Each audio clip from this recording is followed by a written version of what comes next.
and gentlemen. Welcome to LuxeBook's Virtual Lux Episode 2.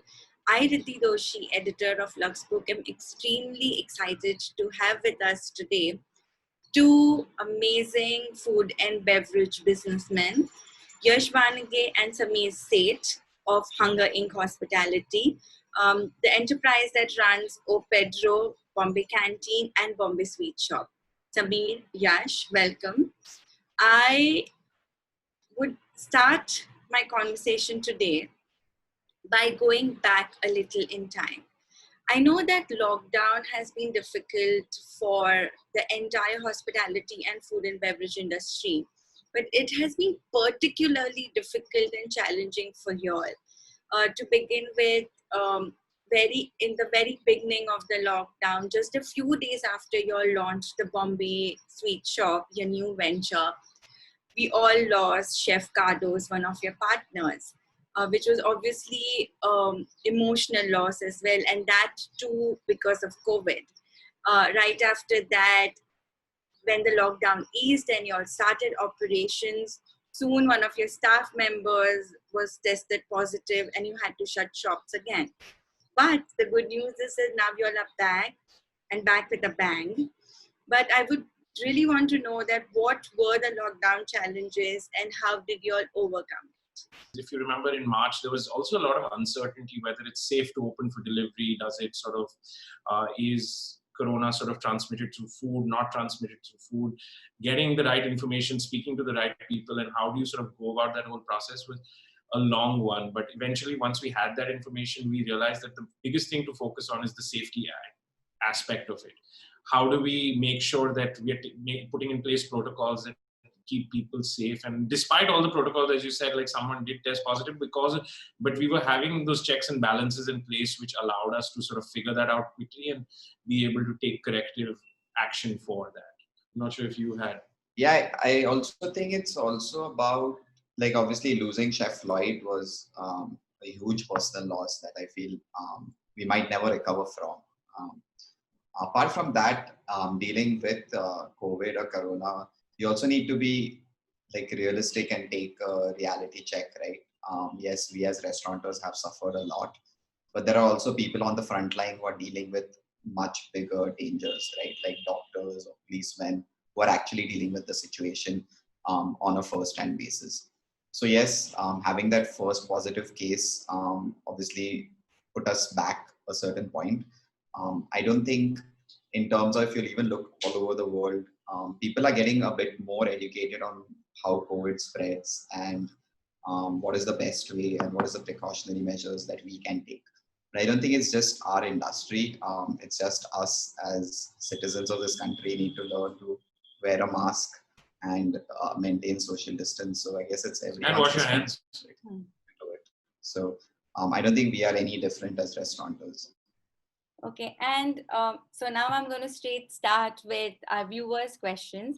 And Sameer and Chef Ali has asked something which is relevant to all of us, is how do we survive during these times? And despite these many challenges, how did you manage to resume operations? So what was your marketing strategy like? What was your promotion strategy like? How did you reach out to your customers? How did you tell them that you are back in business? And how did you make them trust y'all that y'all are a safe enterprise and it's absolutely fine to order from you guys? Right. So I think what we always try to do is like look at even we were the concepts of our restaurants, right? Like it was always about like what is it that at the base of it, what is the story we're trying to tell, or what is the emotion that we're trying to tap into? All three, Bombay Canteen, O Pedro, Bombay Sweet Shop, that was the thought process that we applied to it. And while delivery was always a part of what we did, it was never a big aspect of our business because we were very much focused on bringing people in and making them enjoy a great experience. So the question to us was like, A, what will be true to the brands we've built in terms of like, what is the experience we're going to provide and what is it that people are looking for right now? Obviously, delivery historically has always been, let's get food really quickly and cheaply to people. But we were like, that is not our forte. So how do we sort of relook at that piece in a way that, as you rightly said, A, establishes trust, and two, then is true to the brands we've built. For us, the answer was clear. We wanted to open with a balanced menu of comfort food and what had excitement. And keep changing the menus, because people always look towards us for like those menu changes which allow them to try something new again and again, and it brings a certain joy to your life, right? Like, and it became very soon that earlier you could go out and for entertainment you could go for a movie, you could travel, you could, like, all of those things were suddenly disappearing, but food you could still bring in. So how do you sort of provide that joy through food is something we were really focused on. So, and the important thing, and first part of the question was, how did we survive? I think we are still trying to learn that ourselves as well. I don't think we've survived it yet.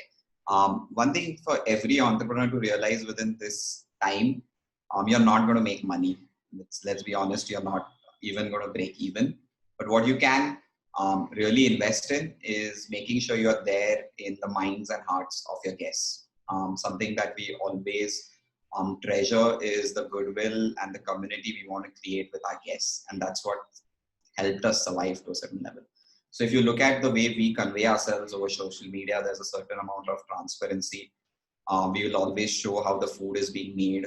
We'll always show the precautions that we are taking. If you order the food, you will see that the food comes in double bags.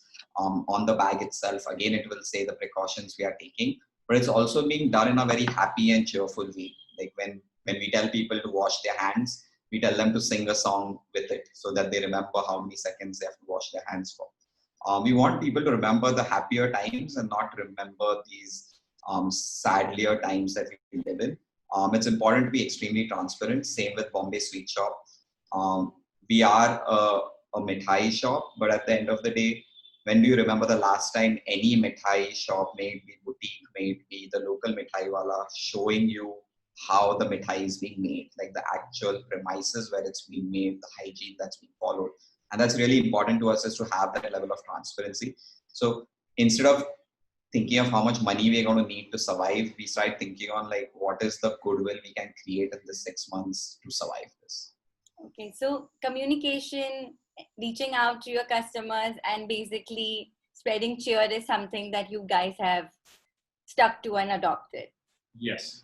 Okay, and I'm just curious to know, what song is this that you ask people to sing while they're washing their hands? Ye hai Mumbai Meri Jaan. Okay, and for how many seconds? 20 seconds at least. Okay, can you sing that for us? It will be long. I think we should get on to the next question. I think you'll Okay, so Siddharth asks, how do you cut costs and motivate your team and train them, especially in these times? It's a good question. Actually, this we've not cut costs. I feel with the amount of precautionary measures you will be taking, you will be increasing costs drastically. In terms of the team, obviously, we had a really big team. Some of them are on leave, some of them are on sabbaticals. But what is important is to be very honest with them, right? I still remember I took a briefing with my team even before we did lockdown, because I was seeing what was happening with our friends in Hong Kong and Singapore who own restaurants. To be honest with them, to say, guys, this is coming, even if you like it or not. You all will be getting paid salaries for the next month and the month after, but it's very important that you all save this money, because we don't know what the next year looks like. Being extremely transparent with them to say that this is what the business is doing right now and this is what we can afford to do.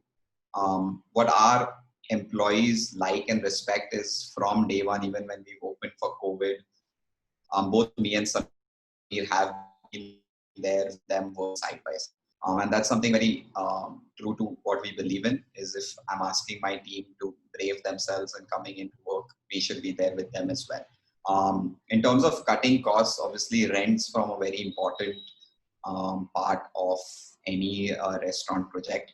I think it's for every entrepreneur to have that relationship with their landlord and speak to them. Obviously, the landlords are also going through a difficult time where they are not getting an income for the 6 months. But you need to have that relationship to explain to them that, you know, in our survival is their survival as well. But in terms of other costs, we've honestly, ingredient costs have gone up drastically. Good ingredients are very difficult to find right now because the logistic chain has been broken down. So costs haven't gone down at all. So one thing that restaurants will see once we come back, even in the full way, is the increase in expenditure of using sanitizers or good chemicals, organic chemicals in your restaurant or in your kitchen. So I don't think costs are going down anytime soon. Okay, so then how will the new dynamic and the new statistic work? So will you all be making any profits in the short run or long run, or is it like, are you all making losses right now, or it's like no profit, no loss? I think, as Yash was saying earlier, right, like the key right now is to survive. And the way you sort of go through this period is sort of, no restaurant or no business exists in a vacuum. It exists because it's a whole village around it, whether it's suppliers, whether it's guests, whether it's your landlords, whether it's sort of other partners who've been there along for the ride. I think the key remains to having open and honest conversations with everyone and seeing what is possible at that time.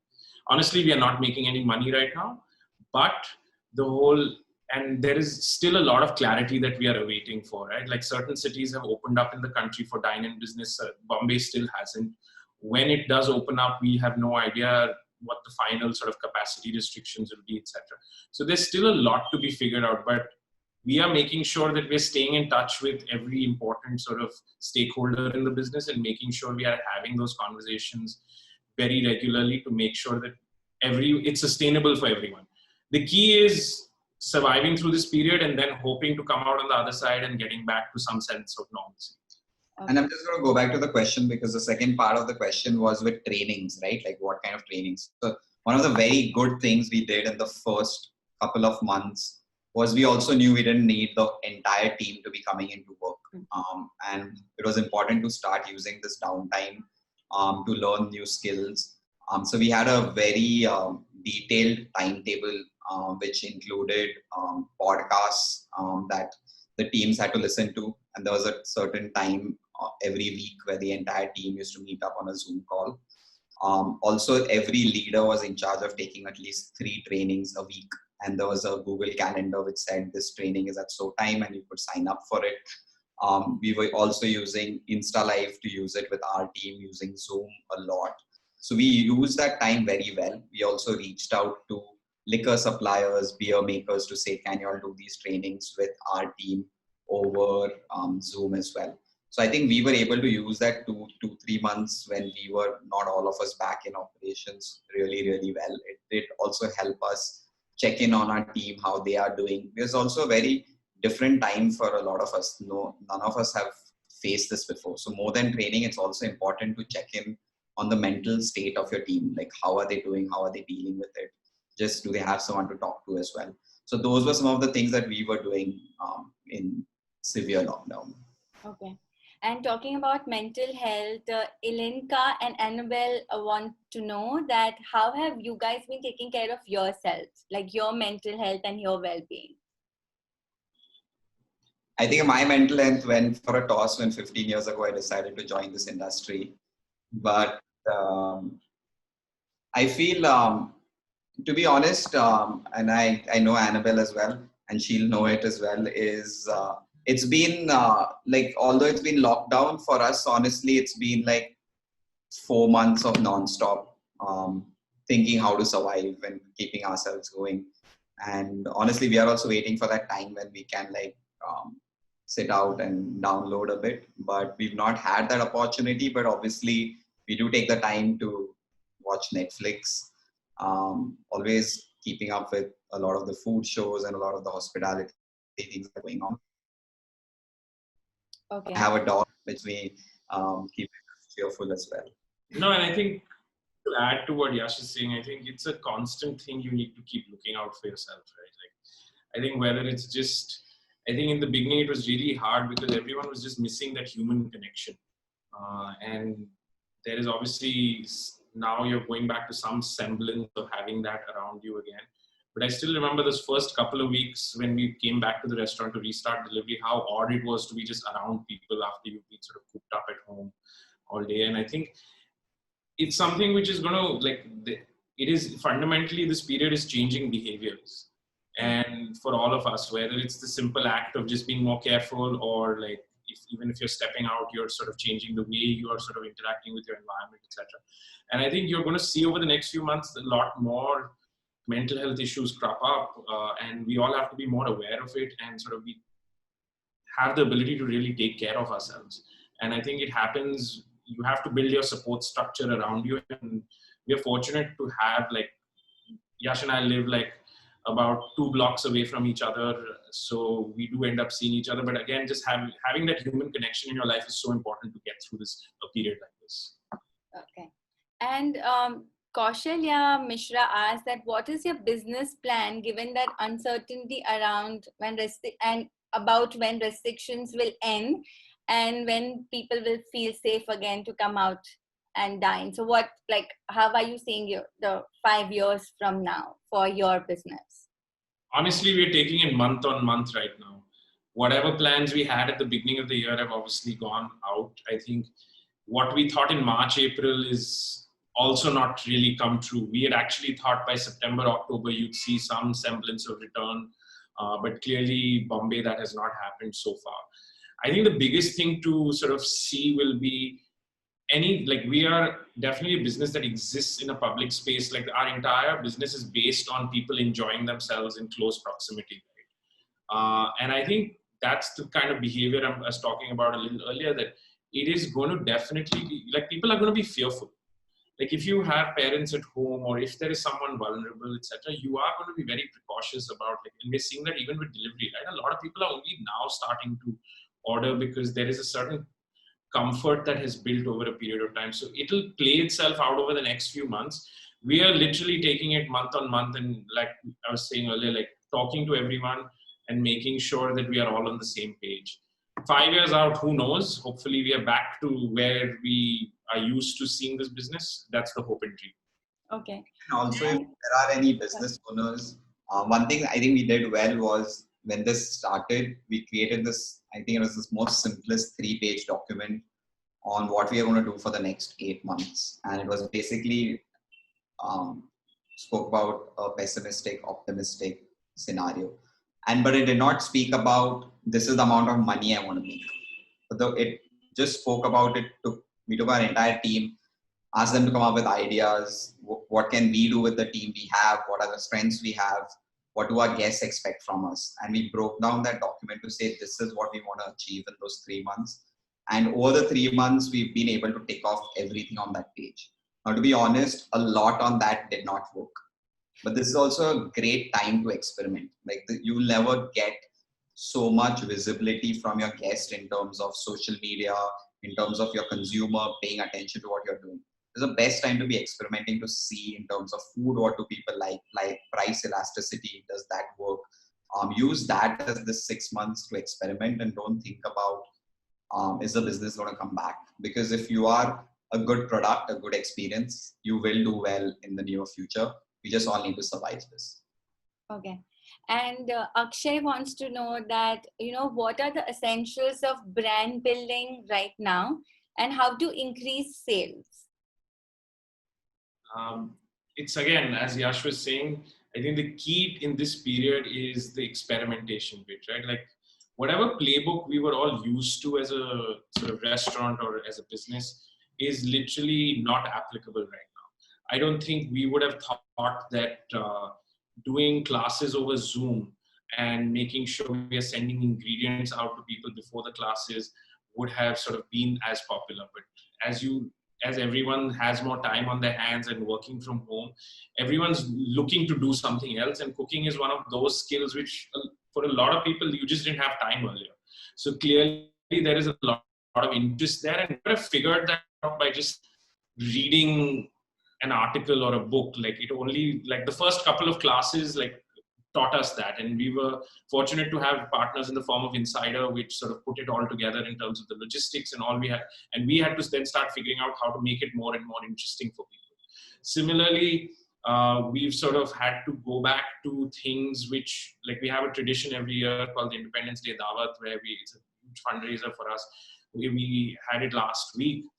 But we had to completely reimagine how would we sort of be able to deliver it, how would we be able to sort of talk about it. And it was a great process where, again, you stay true to what the brand is, but you're adapting to the new behavior.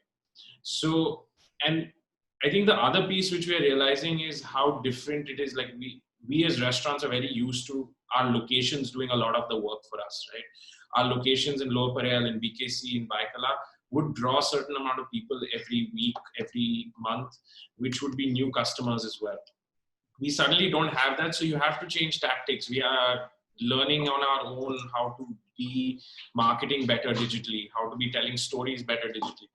It's a huge learning curve for us as well, but you have to be very open to then like saying, if you didn't do ads on social media before, doesn't mean you should not be doing it now. So I think that those are the things, but it should still remain true to who you are in your ethos. Okay, so efficient. Sorry, go on. To Akshay's question, if you're thinking about brand building, be genuine, like be literally very genuine to your brand, to who you are, and try and portray that in this time. Also remember, you're going to be shouting out in a crowd of people right now. So don't see, there are lots of trends happening, but just because you are jumping onto that trend does not mean you're going to get popular or you're going to get more sales. Okay, so basically experiment and trial and error is really the way to go. Okay, Amit asked, is scaling up gradually a plan or an eventuality? And does scaling up and taking in investors as a food venture means that one loses their creative control? I think it's a great question and something we constantly talk about. I think first you have to decide like what do you want to do as a business, right? Like I think the scaling piece as well as taking on investors needs to be, to Yash's point, it needs to be genuinely what you want to do. I think we live in a time and an age where raising funds is like now the new sort of measure of success. It's like you've raised money and therefore now you've made it. But the reality is that money wants to make more money. And so you better be willing to do that. That's what it really wants to do. I think we've been very thoughtful about it. For our first 24 months, we were very clear we wanted to build Bombay Canteen to run on its own. And if we had tried to go out there and just take on more properties and just keep building more and more, it wouldn't have made sense. In fact, it was those 2 years that also made us realize that we don't want to scale Bombay Canteen as a brand to just another one 10 kilometers away, but it had become an experience, and just taking the experience a few kilometers away doesn't mean it's going to be successful. What was going to be successful was the ethos of really providing that hospitality in a genuine way. And that's what came in the form of O Pedro. Similarly, as we've been sort of evaluating what we want to do, and scale for us is a function of our own sort of aspirations, right? Like we very consciously spoke about that we want to do more. But as we were seeing this sort of ecosystem 2 years ago in India, like scaling businesses, Delhi versus Bombay versus Bangalore are 3 different countries almost. You can't just like plant the same restaurant and expect it to do well. And 2, like people have very different tastes in, like the real estate piece is one aspect of it and the tastes of it are very different. So you almost have to build a new business from scratch every time. And the reality is if you start taking on venture capital funds and like other sort of financial investors, they will expect you to go at a certain pace, which is actually sometimes not viable in India. Which is why we thought of Bombay Sweet Shop, where the idea was that it's the same philosophy of delving deeper into Indian food and traditions, but looking at it from the point of view of a product.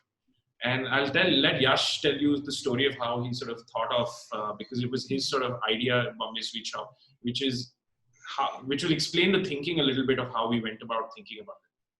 And it also, I think Amit has again put up his question on the chat, do you lose creative control? I think it's a very important thing. So it's a long thought process. I'm going to put it down as simple as possible, right? If you go back to the early 90s, there was a certain aspiration when we used to go with our parents to buy a dairy milk chocolate, right? And we used to treasure that chocolate.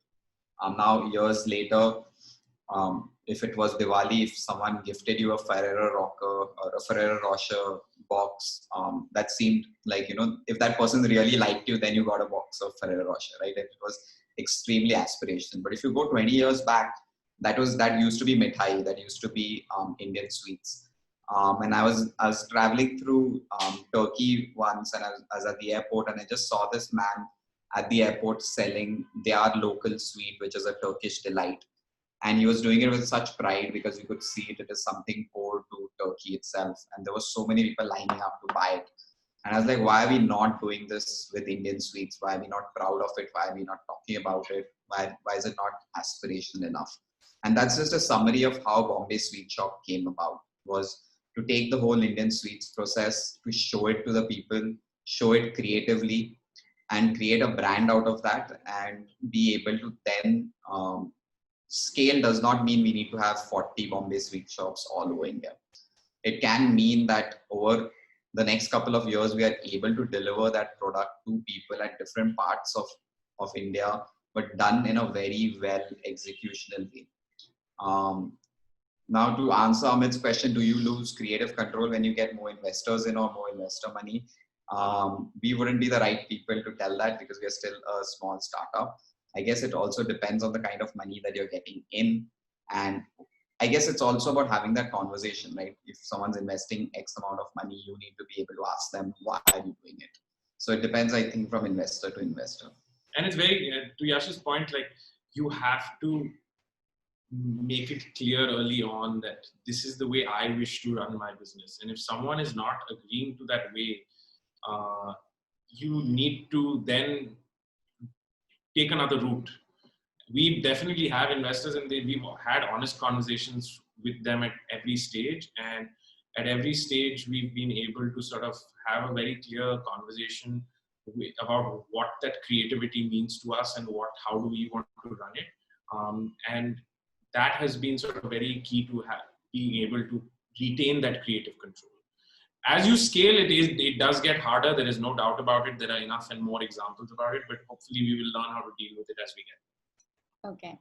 And Anushka wants to know that what, according to y'all, are the top 3 factors that make you stand out from the crowd?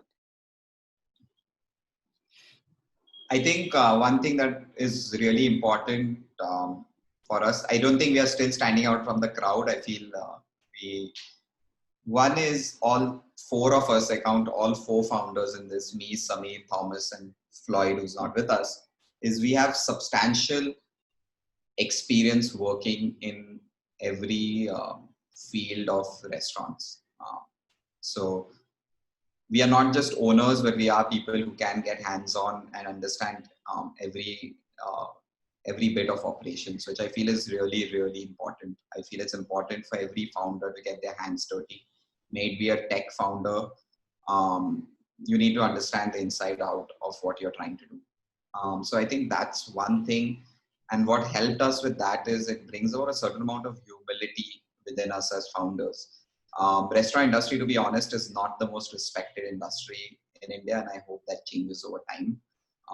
But what that humility is let us do is build an amazing team around us, a team that is very supremely talented, but also wants to go the extra mile, not just because we tell them to, because they want to themselves. So I think those are a couple of things. And I think just to continue what Yash was saying, I think what is really, really important to remember is I think that restaurants is a place which it's quote unquote cool to own a restaurant.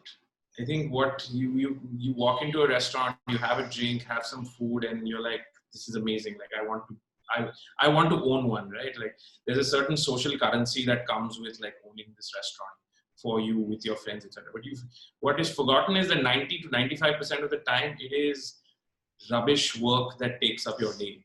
Like when you have to figure out where the garbage is going and how it's going, or you have to deal with the authorities for your licenses, it is not fun. And you have to start building the business in a way that it can be consistent. I think one of the best examples I have always found for the restaurant is like, it's like theater, right? Like every day people are coming in for a show, but you have to consistently perform.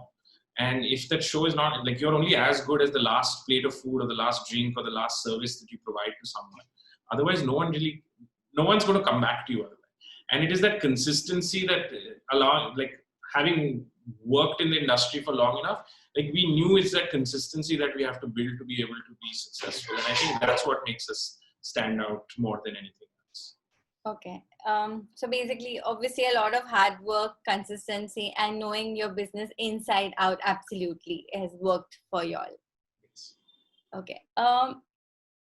Semra asks, which amongst the three of your enterprises has managed the transition to the delivery market more easily, and why? I don't think the delivery market is easy in any shape or form. Managing delivery logistics in our country is supremely difficult. I feel we were lucky, not lucky, obviously Bombay Sweet Shop shut down in 5 days of opening because of COVID, so it wasn't lucky itself. But I think we've been able to get it back. We never wanted to deliver from day one for Bombay Sweet Shop. We only wanted to be a place where people come and buy the product. And to have to set that up from 0 to 100 during a pandemic is challenging, but also it was a lot of fun. We made a lot of mistakes, but I feel it's not been easier, but it's definitely got us more success. With regards to the restaurants, we've always had delivery, so we knew what the processes were. But the challenge with restaurants is it's hot food, right? And hot food needs to reach people in 35 to 40 minutes. Whereas with sweets, we make our sweets fresh every day, but we can club in orders and send them across the city in a better way as long as we have a good car to deliver them. So Bombay Sweet Shop has been easier. I know my team is listening to this, so I know it's not been easy for them. So I think Bombay Sweet Shop would have been slightly more, is better equipped to handle it, I should say. And also because of the nature of the product itself, right? Like mithai goes into a box very naturally and you're used to sort of consuming it out. That's the way you're used to consuming it. Versus food, which we make the food and you eat it within 5 minutes or 5 to 10 minutes of it being made. So that really is a different learning curve, and both have its own sets of challenges. And we continue to sort of, with everything we do, we are learning more and more how to get better at it. So you guys said that you guys made a lot of mistakes. So can you all tell us what were these mistakes and what did you learn from them? I think technology. I still remember when we opened O Pedro, and this is a very technical, so I'm going to give a top analysis of it. You expect the way consumers will behave will be very similar to the way they behaved before the pandemic, right? So earlier, like if my delivery bag value used to be 1,000 rupees, now it's around 3,000 rupees, because people have the entire family stuck in the house and they're ordering more, but they're also only ordering once in 2 weeks. So where it was one person maybe having one bag to carry, he now has 4 bags, and the kind of delivery vehicle he needs is different. Things we had never really thought of from a restaurant point of view. Having the right point of sale, which takes orders, making orders more accessible, giving people the option of ordering through WhatsApp, but then also having the back-end technology to be able to absorb those orders. So I don't think we were ready from a technology front, and I don't think we are still there yet. I think that's something we should have invested as a business maybe a couple of years back, but it's only taken this pandemic to make us realize that. So I think that's a mistake I think we've made a couple of years back, which we are bearing fruit of it right now. What else? In terms of, I guess it's also menu mix in terms of what we've been putting on the menu and what we felt might sell, and it hasn't done so well for various reasons. But it's obviously been quite the learning curve. It's not something that I think we would have learned ever. But yeah, it's good to have gone through it. Okay. We also realized very, very quickly that during major festivals, delivery riders disappear very fast. So last few weeks, we've spent physically ourselves going around Bombay and delivering food and making sure that it reaches in time. So those are things you only realize when, and it's been super interesting, I think, going through the process of actually doing the deliveries, right? Like you realize the pain points involved, like getting into a building, making sure you have to sign in on security, you have to go there. Every building has its own rules, etc., etc. So you also realize that the pain points involved in doing the final, like that's the final touch point with your guest. So hopefully we can take some of those learnings and make it a better experience over a period of time. Okay, and so you said that there were a few food items that perhaps didn't do all that well that you all thought it would. So what was that, and which is like your hottest selling home delivery item? See, for us, we keep changing the menus every 2-3 weeks because that has been very key, as I was mentioning earlier. So while the standards of the Bali salad and the ex Kejriwal or sort of the chorizo chili from O Pedro, those will always continue to do well. What people really look forward to us is sort of that newness, right? And it's based on the insight that, like, what Yash was mentioning earlier, that people ought to order from us to feel good, but they'll order every 2 weeks. And after that, they don't want to order the same thing again, potentially. So for example, we are just finishing a monsoon street food inspired sort of menu. Next week onwards, we're going to be sort of doing an Onam Sadhya for Onam on Monday, which is very interesting. We just launched it today and already people are sort of signing up for it. And it'll lead into a different menu for the next month. So I think that's what people sort of look forward to us. And what's the other piece, which is, again, cocktails is something we were always very well known for. So making sure that people can make those cocktails at home through our premixes, etc., is done well as well. Okay. And this is a question from the founder and CEO of our company, Mediascope, Marzban Patel. So how will you create a buzz in your restaurants given that social distancing norms will reduce the number of packs? It's a question that we are all hoping to answer eventually. I think the only example I can give right now is looking outwards, right? Like whether looking at Europe or East Asia where actual opening up has happened. It has been interesting to see that restaurants have figured out the way in which people can be let in, etc. But again, it's going to take time, and India usually behaves quite differently. So it's a hard one to answer just yet on how it'll play out. But I'm sure as we have done with experimentation so far, we'll continue to experiment to see how we create that. And also, like, I guess this question also is what we miss most about restaurants is, the noise, like when you're there and there is like that busyness. The vibe, as we like to call it. Historically, Indians have been extremely loud people. So even at a 30% occupancy, I feel the restaurant still will seem busy. So that's the hope and dream. Okay. And I think this is Sanjana's question. And I think it's for Bombay Sweet Shop, and it states that if your business doesn't really have a niche, I think Bombay Sweet Shop has a niche, but if it doesn't have a niche in the market, how do you sustain alongside your other competitors? I think as long as your product is a good product in terms of quality and an experience, every time you don't need to be reinventing the wheel.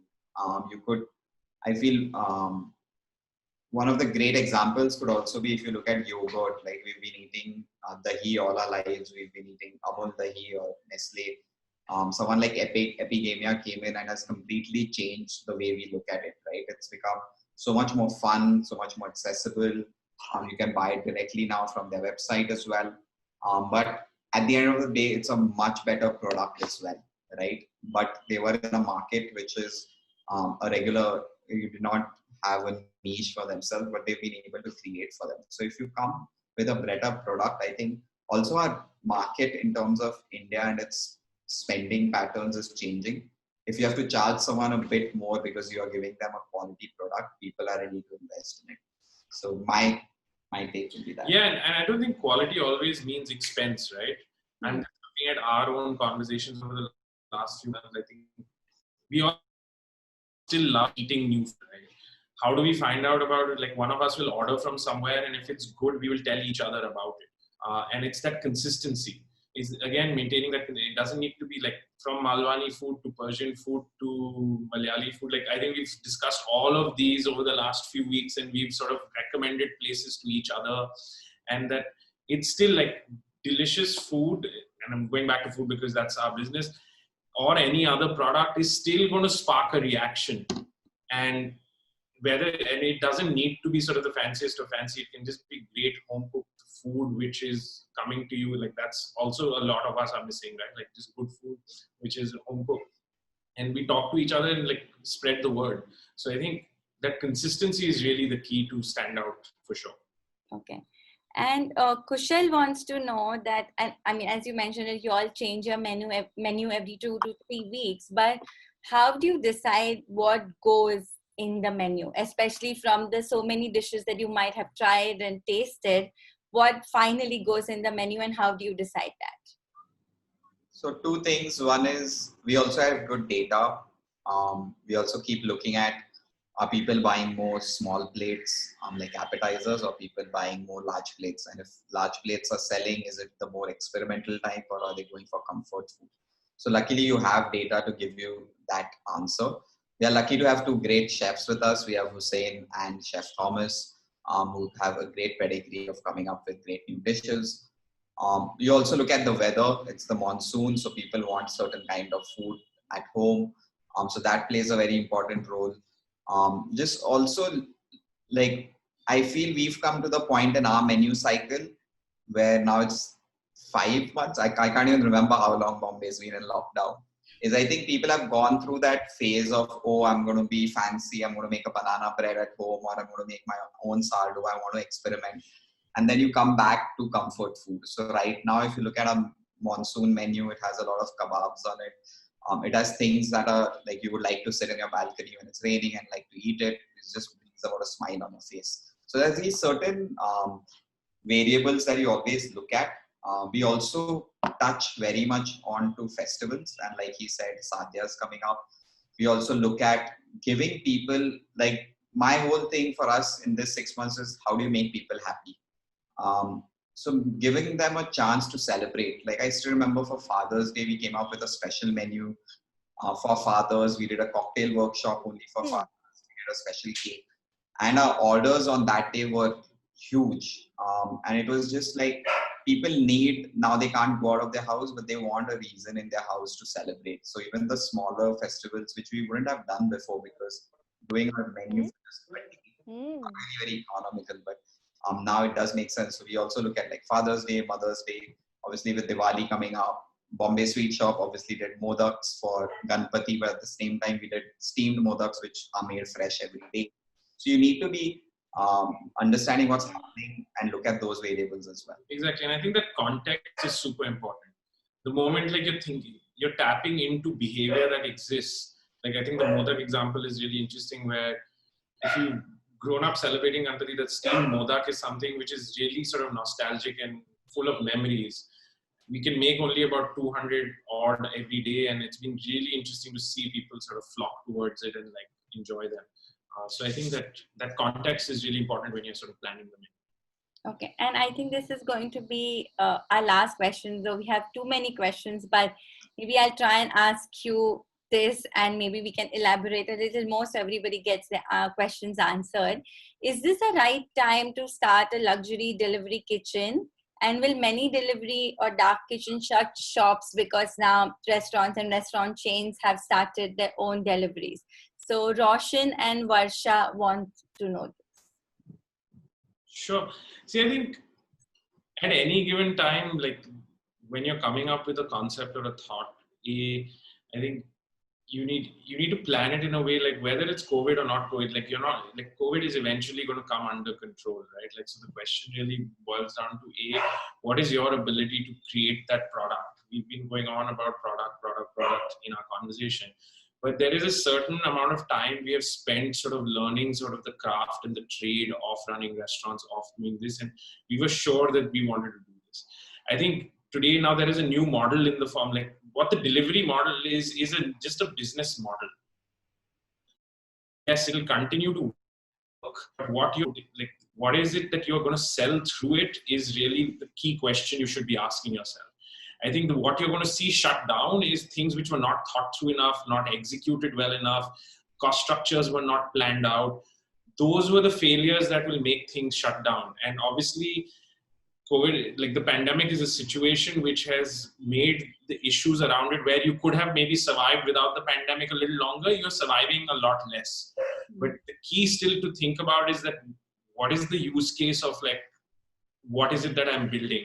When we started, we thought about Bombay Canteen or O Pedro or Bombay Sweet Shop, we went back and thought that why is it that we are building?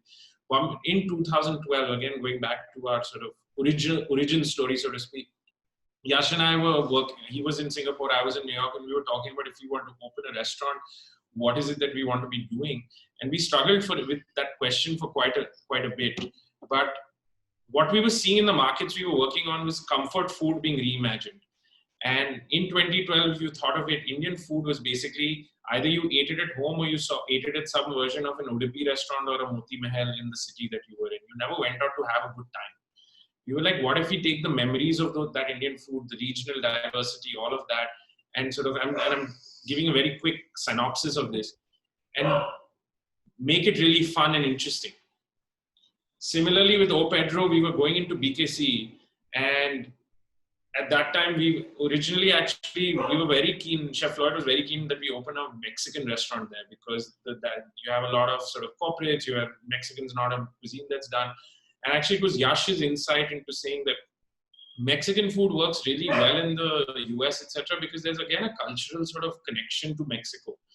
India doesn't have a cultural connection to Mexico. In the US, people want to escape and go on holiday, they go to Mexico. In India, when we want to escape, imagine you're sitting in your office. Where do you want to escape to? It's Goa. So we wanted to create this escape for people in BKC by creating this Goan concept. And that's what clicked eventually. It was that emotion. And Yash already took you through the story of why mithai is relevant.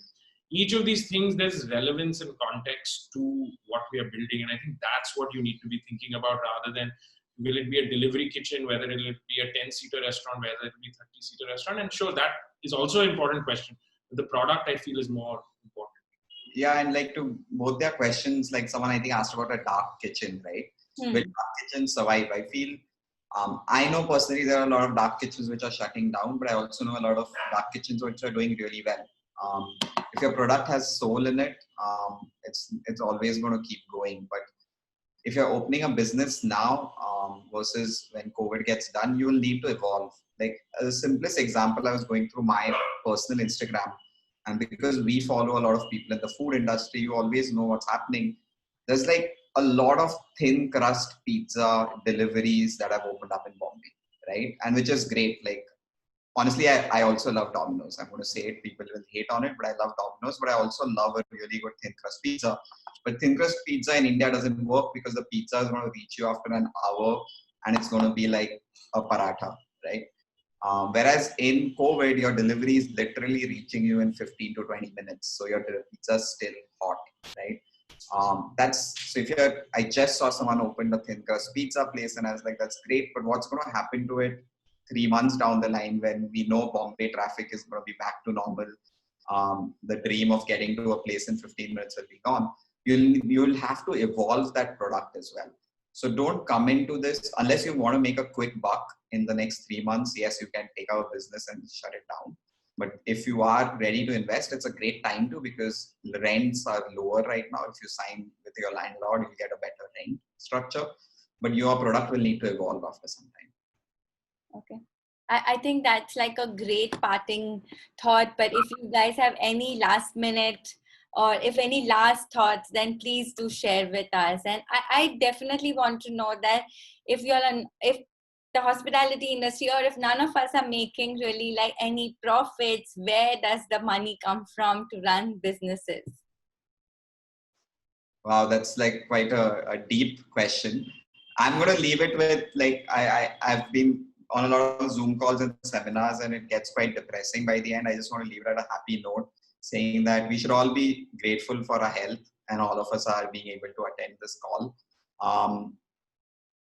Money in terms of no bank is going to be giving you money, and finding an investor will be difficult. Going to work, if it's just one of you or two of you, just make sure you are doing enough to sustain for those two people on your team as well, and just keep that light going. Keep paying that electricity bill to the minimum you can, because there is light at the end of it. 3 months down the line, where people the lockdown will be done, I don't see that many people being able to travel at the same time, so they are going to need places to go, places to spend their money. So it will get better. We just need to keep that light going. Okay. Yeah, I couldn't have said it better myself. And I think it goes back to this theme that we've been sort of talking about, right? Like, we've been fortunate enough to have sort of a great set of people around us, which has allowed us to sort of survive through this period and allows us to continue to survive. So I think even if you are starting your own business, etc., make sure you are thinking about who you're doing it with. I think that really is the key, and otherwise it becomes, times like this becomes really, really hard, and that is what allows you to survive.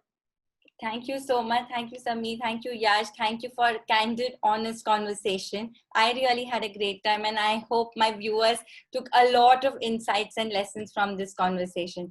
Thank you, guys. Thank you, everyone, for joining us. Take care. Take care.